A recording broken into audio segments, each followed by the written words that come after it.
Babylon 5: The Road Home is a 2023 animated film and a continuation of the groundbreaking television series Babylon 5.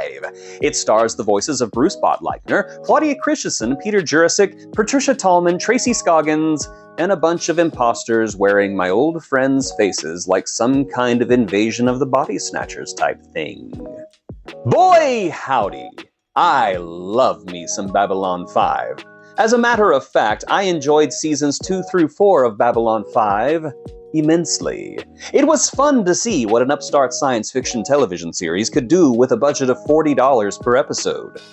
Throughout most of its run, Babylon 5 told a surprisingly satisfying yarn of war, love, life, and death amidst plywood sets and 1990s screensaver special effects. Despite my lighthearted ribbing, this show really was something special, and watching it come back year after year to finally finish telling its epic 5-year story was amazing. It was like rooting for your blurry, ugly best friend to win a foot race. Special effects notwithstanding, this series boasted an incredible cast of colorful characters played by a talented cadre of fantastic actors. Andreas Katsulas as Jakar, Jerry Doyle as Garibaldi, Mia Furlan as Delenn, Stephen Furst as Veer, Richard Biggs as Stephen Franklin, Michael O'Hare as Jeffrey Sinclair, Zach Conway as Zach Allen, and Tim Choate as Zathras, just to name a few. They all had the honor of being on this series, and unfortunately they share something else. They have fallen victim to the Babylon 5 curse. A disturbing number of series regulars have passed beyond the rim since the show concluded its run. It's shocking, it's unfair, and it's sad. It's just sad. Which is why Babylon 5: The Road Home seems strange to me. Babylon 5, for all intents and purposes, is over. It had a beginning, a middle, and an end, and it was a satisfying run, even if it had a few bumps. To bring a property like Babylon 5 back, you need a good reason to do so. Something groundbreaking, something special, something amazing. Not that. Not that. Not that. Ooh, not that. And not this.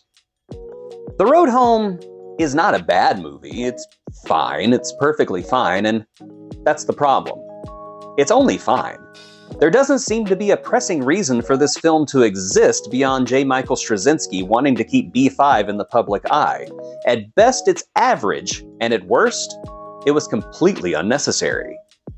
Now, granted, The Road Home is a lot of fun if you're a fan of Babylon 5 once you shake the ghoulish thought that strangers are playing the characters of actors who have passed away. Revisiting this world is nostalgic, like a warm, safe blanket to wrap yourself up in.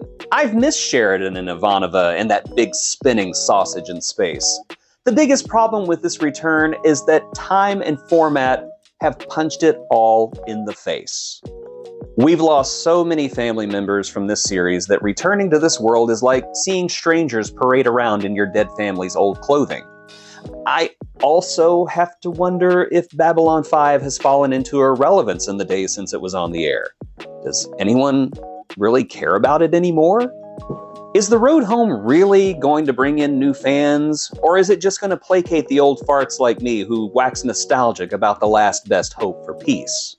I would also be remiss if I didn't bring up the animation, which is, well, there's no other way of saying it. It's hideous. It looks a lot like the animation for the criminally underrated and underwatched Tron Uprising, only with more frames missing. The result is a look that makes the world of Babylon 5 look more beautiful and expansive than ever, while populating that world with stiff, dead-eyed, stuttering CGI video game characters. It just does not look good. And look, I understand that J. Michael Straczynski was given like $20 to produce this thing. That's why I've been calling it Babylon 5er. But at one point, one really has to ask themselves if resurrecting a property with such a shoestring budget is worth it. And you know, if you have a fantastic idea, yes, it's worth it. Babylon 5: The Road Home does not have a fantastic idea. It's surprisingly pedestrian. What they have is a story about Sheridan getting unstuck in time and visiting various places in the timeline and alternate timelines where he's the same person, but everything else is different. Oh my god, it's Sliders. Now that's a show I want to see brought back.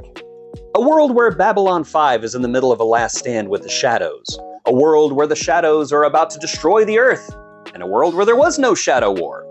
It feels like Babylon 5 doing some kind of victory lap 3 decades after the race that people barely remember.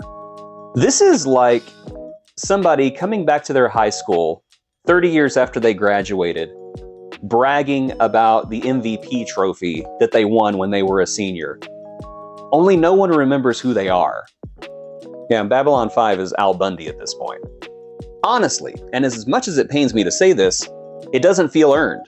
It feels like an afterthought, a way to keep B5 in the zeitgeist for just a little while longer, maybe even to set up a possible animated series. It does seem like a test for it. That last little bit at the end, it seemed more like a promo reel for a pilot than a concluding scene.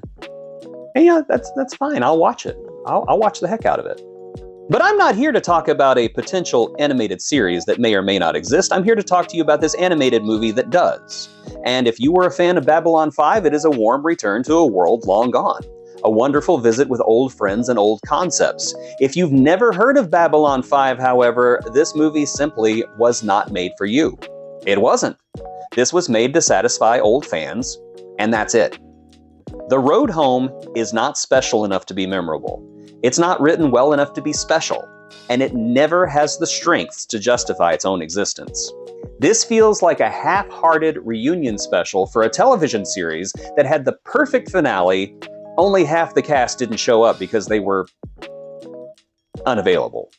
I hate that I didn't like this more. I wanted to. I wanted Babylon 5 at its peak, seasons 2 through 4, back in my life. But this isn't it. This isn't the way to do it, and the road home isn't good enough to exist all alone in the night. Maybe it's time that J. Michael Straczynski took a lesson from the Shadows. It's time to kick the anthill down and rebuild it stronger than it was before.